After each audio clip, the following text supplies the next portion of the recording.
Welcome back to this course Issues in Bioethics. This is the unit 5 of module 2.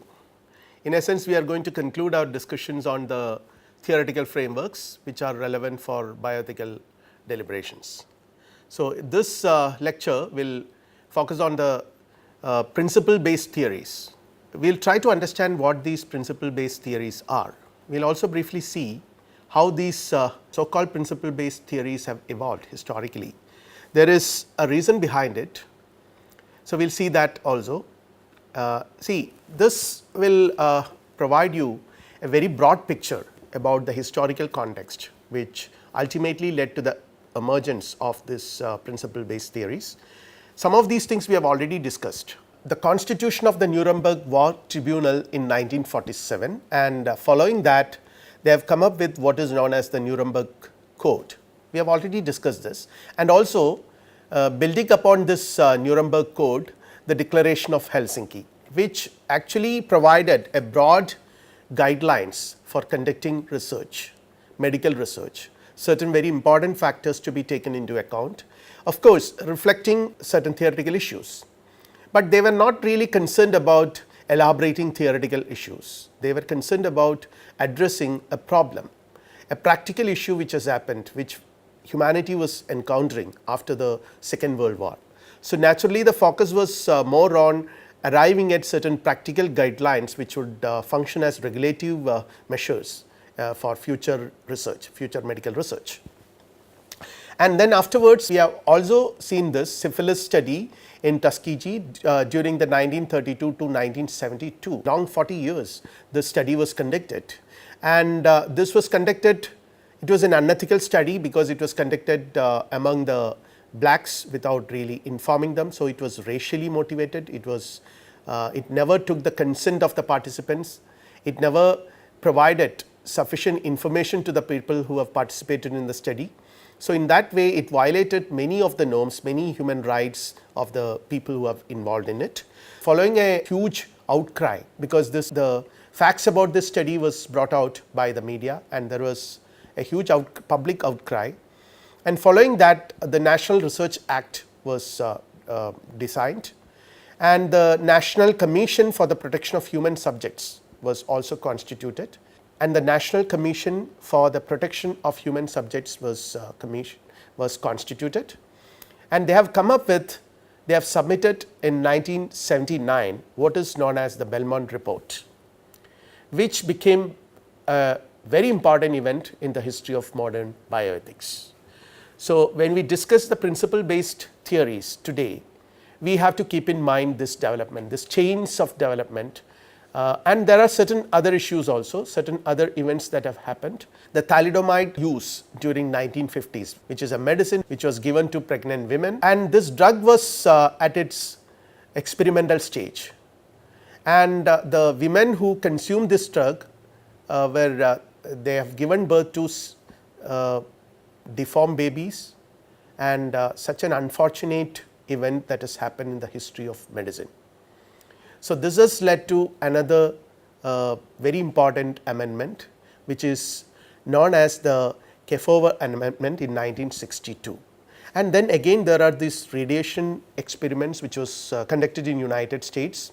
So, these experiments have also violated some of the very important human rights of the participants, but these study was conducted during the wartime. See, you can see that it is 1940s, and but it went on because it was concerned about the people who are worked in the Manhattan Project, which made the atom bomb. So, to make the study, to understand what would be the effect of radiation, somehow the federal government allowed the study to continue, but ultimately it was proved that the study also violated some of the human rights of the participants. So, given this such a broad context which demanded that there is a need for arriving at some very strict regulations, very strict norms, ethical as well as legal, to ensure that future research will be conducted in a more ethical environment, where proper information would be given to the participants and their consent would be taken, and also based on certain other very important guidelines. So, this has ultimately led to the, as I mentioned, to the creation of the National Commission for the Protection of Human Subjects, which have come up with their report in 1979, which is known as the Belmont Report, in which some of the principles are highlighted. It is not the case that we never knew about these principles. Many of these principles were quite well known and they were widely discussed in the philosophical traditions. Say for example, the principle of autonomy. The principle of autonomy has become prominent ever since enlightenment in Europe, and it has become one of the central philosophical ethical concepts. But linking this concept with certain practical issues which the practice of medicine was encountering is something which is the achievement of the Belmont Report. And again other principles like beneficence, non-maleficence and justice. These were all principles which we already knew, we already were familiar with. But the whole contribution is that this report and the deliberations which followed afterwards linked these important concepts with practical issues in life. We will have a very brief look at the National Research Act. It was the National Research Act of 1974 was passed following the public outcry on the syphilis study. The National Commission for the Protection of Human Subjects of Biomedical and Behavioral Research was created in order to stipulate the basic ethical principles for conducting biomedical and behavioral research involving human participants, and also come up with guidelines to be followed to assure that those principles are followed. So, these were some of the very important concerns of the National Commission for the Protection of Human Subjects.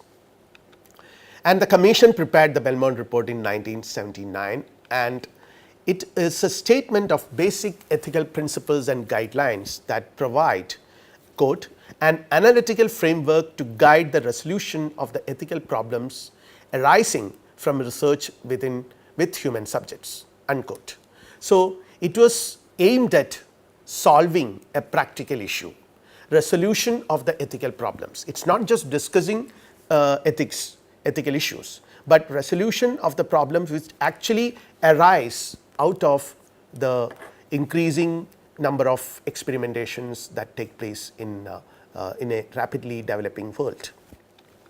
And again, these three discussion topics of Belmont Report include boundaries between practice and research. See, the practice and research, this was never a major concern earlier. Ancient medicine never bothered about to make such a distinction. Practice and research were not really distinguished from each other. One reason is that there was no need for that, and another reason is that they are so intimately interlinked. So, it was often difficult to really distinguish one from the other, but with more developments in the science of medicine, such a separation has become inevitable. Research was gradually becoming a very independent domain with some of the specific concerns which are not shared by clinical practice. And of course, the domain of clinical practice was also not problem free. There were several issues that clinical practice was also encountering. The relationship between patients and physicians and other healthcare professionals, relatives, family members, and also hospitals and hospital administrators. It was a very complex scenario that was evolving. So, we need to arrive at a more comprehensive framework to understand the problems that emerges from such a scenario. And the basic ethical principles. So, this was probably the fundamental concern, to come up with some of the basic ethical principles, because we have already seen that the domain of ethical principles or ethical theory is always a conflicting domain, because there are conflicting theoretical frameworks. The same problem can be viewed and evaluated from different perspectives, and we might come up with different solutions, different resolutions. When we are actually concerned about resolving certain issues, this would become a huge headache. So, we have to come up with another set of principles which are on the one hand basic, at the same time would be very practical, would provide us some very practical guidelines which we can directly or indirectly apply in our actual life context. So, this was the major concern of modern bioethics, and Belmont Report was responding to this concern. Again, applications, I have already mentioned this. So, now when you see this diagram, it actually gives you a whole picture of the basic ethical principles which the Belmont Report has come up with. There are three basic principles. On the one hand, you have the basic ethical principles are divided into three.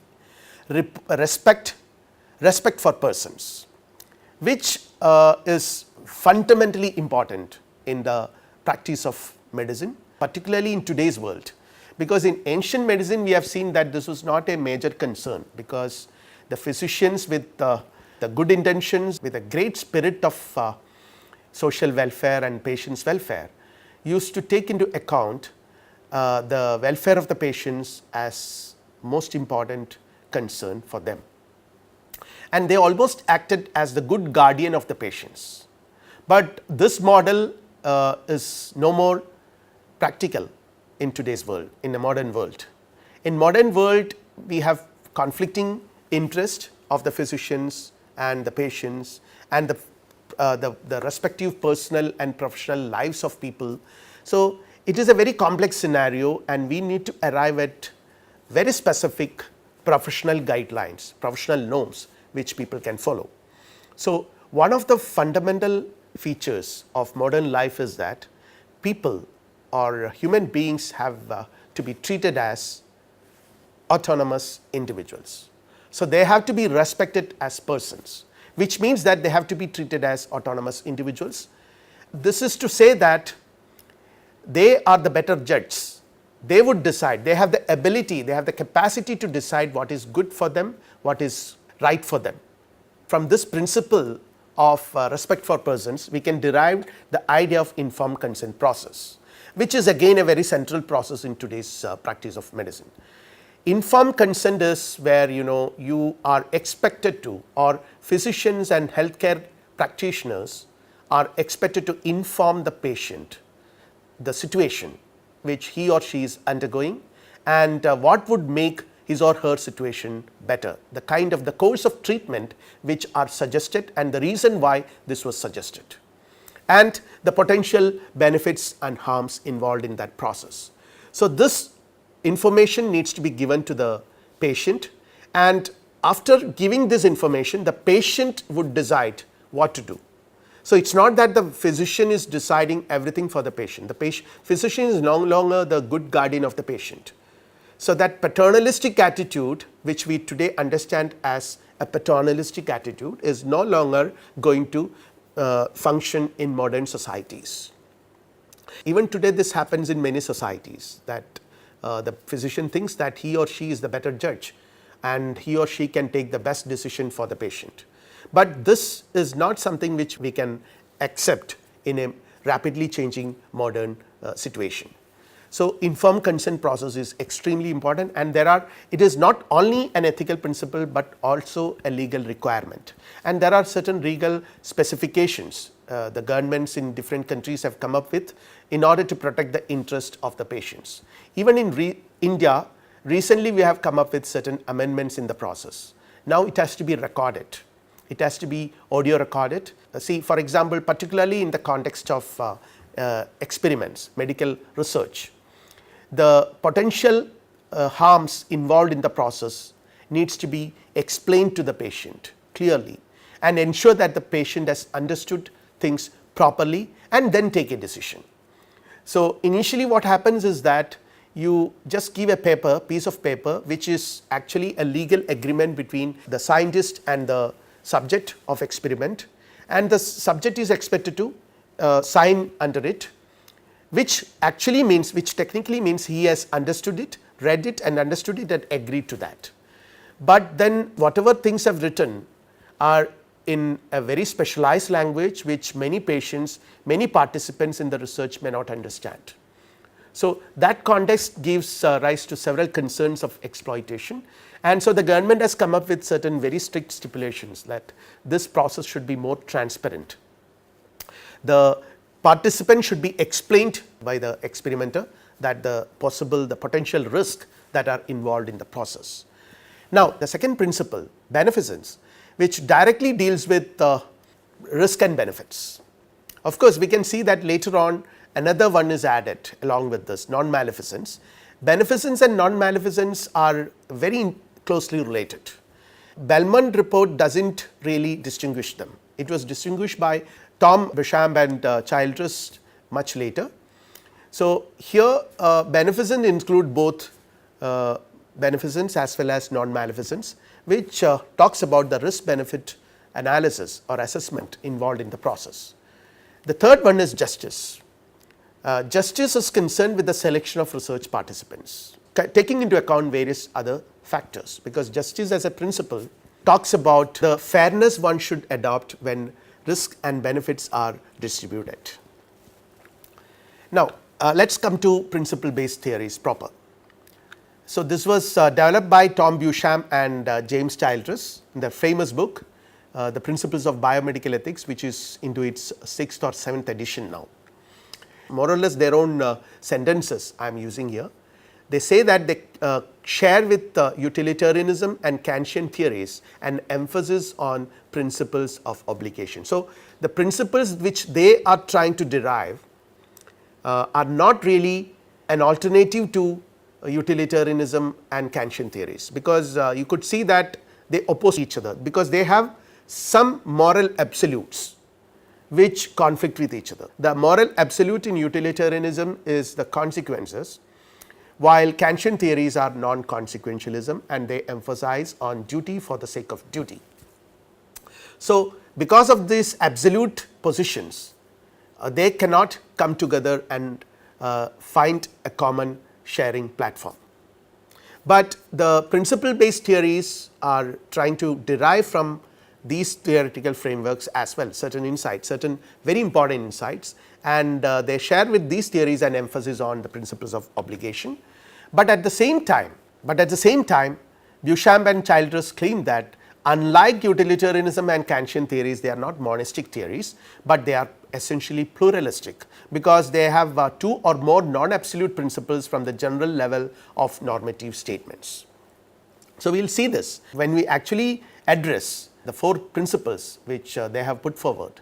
We can see that on certain occasions these theories also, or these principles also, might conflict with each other, and Beauchamp and Childress have come up with certain solutions, certain suggestions how to negotiate between such conflicting principles.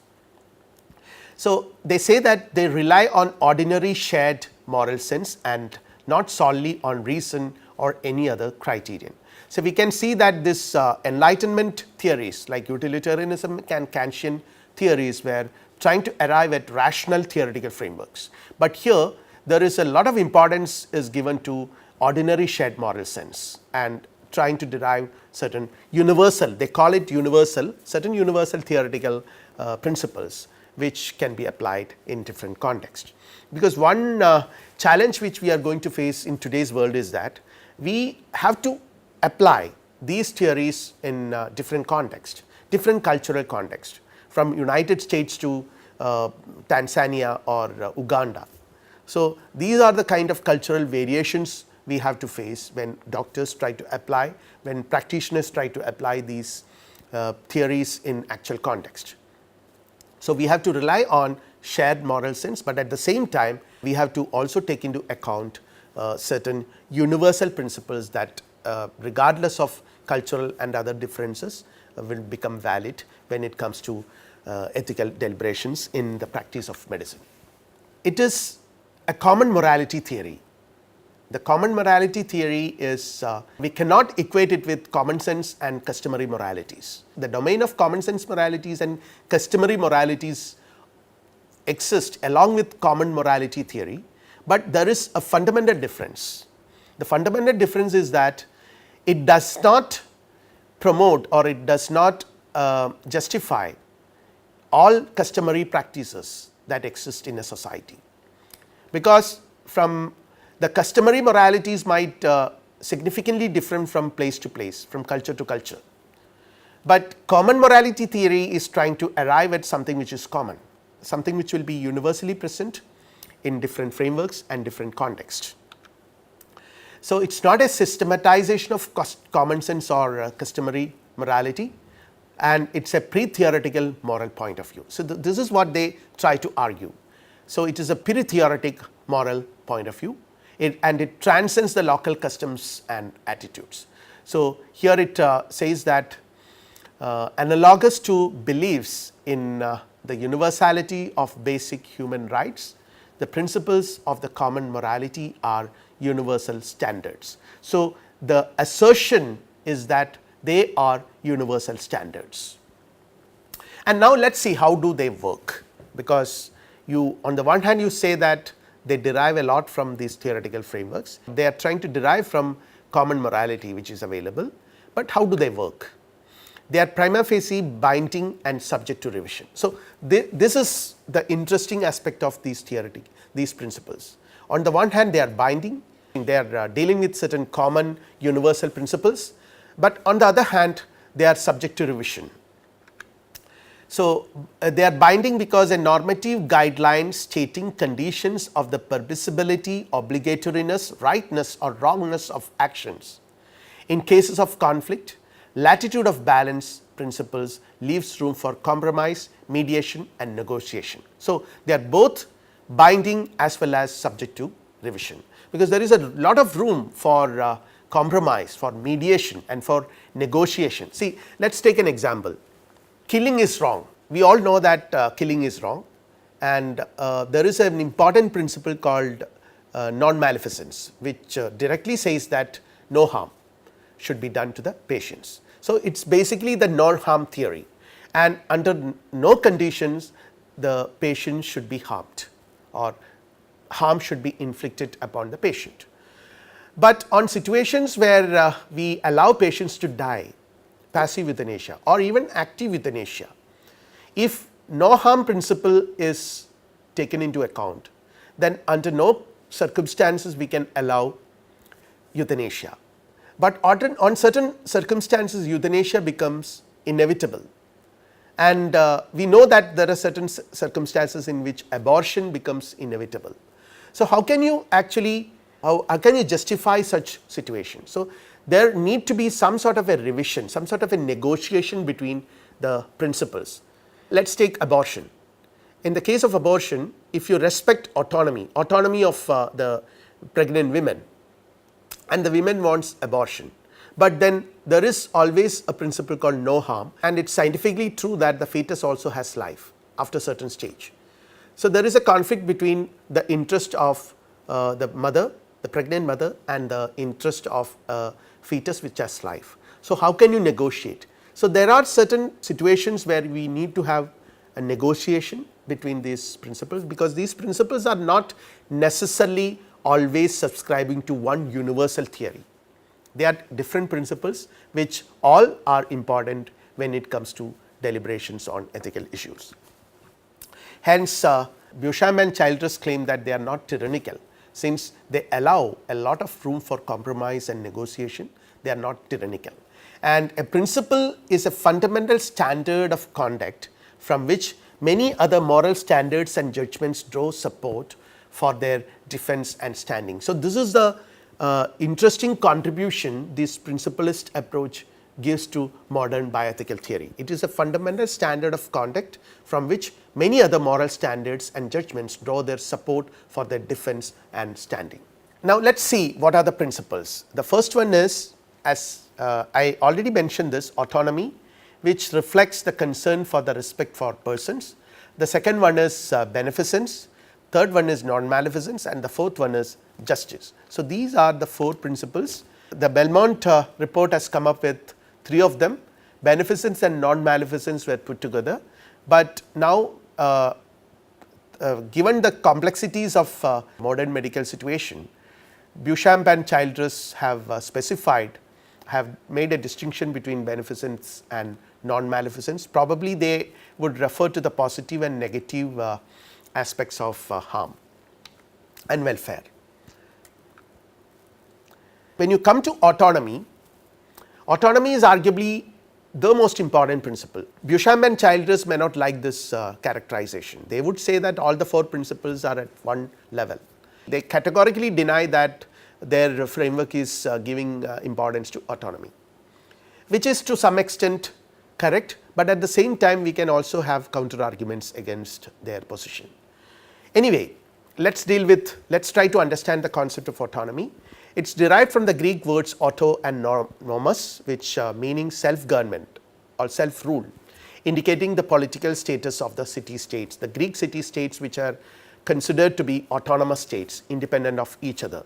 So, the term autonomous has certain very important political connotations, but later on this term was extrapolated and got its very important applications to characterize individual human beings, how independent they are and autonomous they are.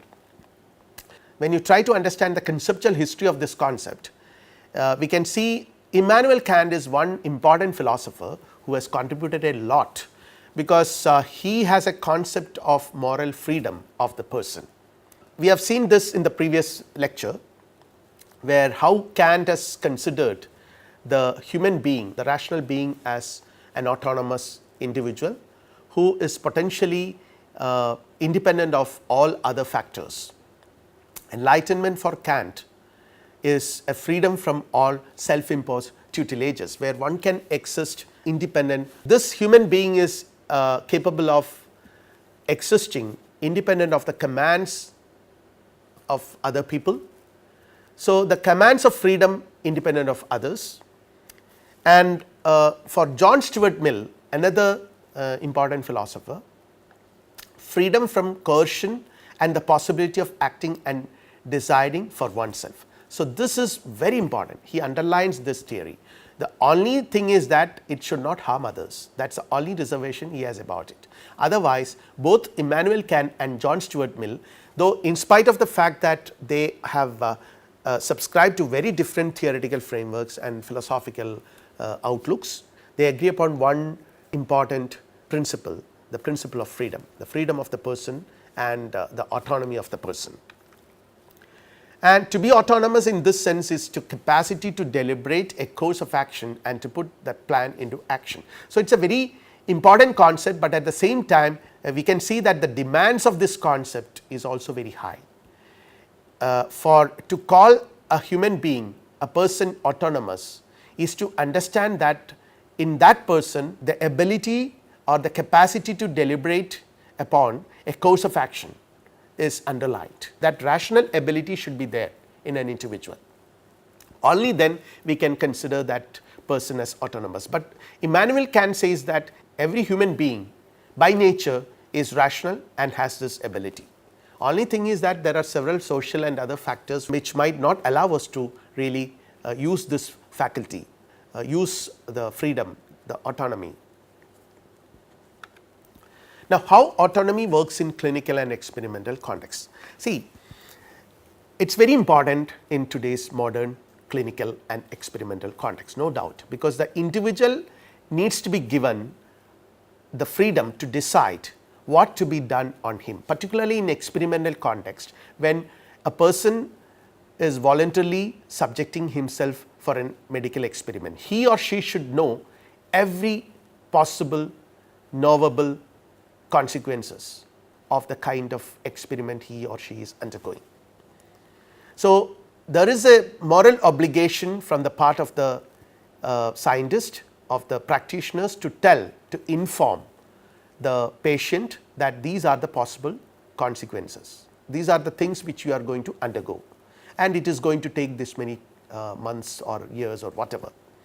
So, all possible information should be given to the patient, and the patient should be allowed to take a decision.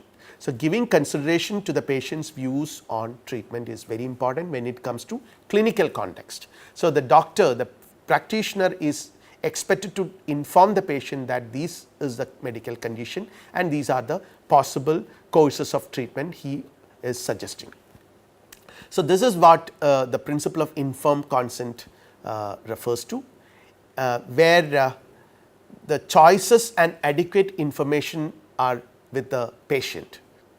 The patient has voluntarily consented to undergo a certain process, medical experimentation or clinical process, and in that context what is expected, what is obligatory from the part of the physician or practitioner is full disclosure of risk and benefit, and to ensure that the patient has comprehended it completely, and no undue inducement of anything unless it is necessary and unless it is scientifically proved, unless you are sure about it. There should not be any thought of harming the patient, and if there is any non factor that is going to harm the patient, we have to be careful about it. And also the possibility of voluntary termination. The patient can withdraw his participation, his or her participation at any time of the process. And when you come to the next one, beneficence, it was considered the most important value in medical traditions. We all know that ancient medical traditions have given a lot of importance to this, and it was underlined that the primary concern of the physician should be the benefit, should be the welfare of the patient. And this is not just a traditional ancient concern, this is also a concern for modern age. It should act to benefit or welfare the patient, hence may occasionally clash with the principle of respect of autonomy. So, this is a situation where a potential clash might occur between the patient autonomy, the principle of autonomy of the patient, and beneficence, because principle of autonomy affirms that the patient's views have to be taken into account and that should be given priority. And beneficence asserts that the benefit and welfare of the patient should gain prominence. And there could be situations where these two might clash with each other. The patient might take a wrong decision which the physician is quite sure about. What will you do under such circumstances? Can you adopt absolute positions? In such context, we have to come up with negotiations. The physicians have the responsibility to engage in a dialogue, a conversation with the patient, and try to convince the patient about the situation, so that we can, both of them will arrive at a better picture, better view about the context and take the right form of a decision. Yet there could be situations where the wrong decisions will be implemented. We cannot help it. Benefits need to be weighed against the risk, and this is a very interesting process, at the same time extremely difficult process. Abstain from harming and positively assist the patient by promoting his or her good. We can see that the next one is explicitly about not harming the patient. Principles like do not kill, do not cause needless pain, do not incapacitate others, etc. are relevant in this context. So, in one sense, that this is the other side of the principle of beneficence, which talks about the positive concern for the welfare. Here it is the negative implication, that do not harm the patient. And the last one, justice, which is fair, equitable and appropriate distribution of medical goods and services to everyone. So, this is again a very important and relevant principle. Particularly, it becomes more relevant in certain contexts where justice, social justice does not prevail in certain contexts, where this becomes a more important concern. So, there are several aspects of justice. So, I am just going to outline that: to each person an equal share, to each person according to individual need. So, not mere blind equality, but also to take into account individual need, but at the same time you have to take into account individual effort as well. Just because someone needs it, we do not have to give it to him or her. That effort also needs to be taken into account. To each person according to social contribution, that is again another one. So, these are some of the factors which we need to keep in mind when we discuss fair, equitable and appropriate distribution of medical goods and services. Now, we will see the principles and their application. As we have already seen that these principles are not hardcore theoretical frameworks. They constitute a very lucid, or rather a very broad comprehensive framework where there are different principles. Some of them might conflict with each other in specific situations when you try to apply them into context. So, there is a lot of room for interpretation available, and cultural and other challenges are definitely going to be there, because say for instance, the principle of autonomy can be highlighted in a modern society, in a modern European or democratic European society, or in United States of America, which may not be the case in countries like India or Pakistan or Bangladesh or other countries where long lasting traditions have their impact and influence. Another problem might arise when there is a conflict among principles. There are certain very fundamental conflict among principles. There are no master principles available on the basis of which we can find a resolution. So, on several occasions we might have no clue to arrive at the right resolution of the problems. So, such situations are also unavoidable in a modern context of medical practice. And then in some cultures some principle gains prominence. As I already mentioned, autonomy might gain prominence in certain developed modern democratic countries, but principles like non-beneficence or beneficence, non-maleficence, they might be more important in certain other societies, and justice of course might find relevant in certain other social contexts. So, how to decide between them is again another important task.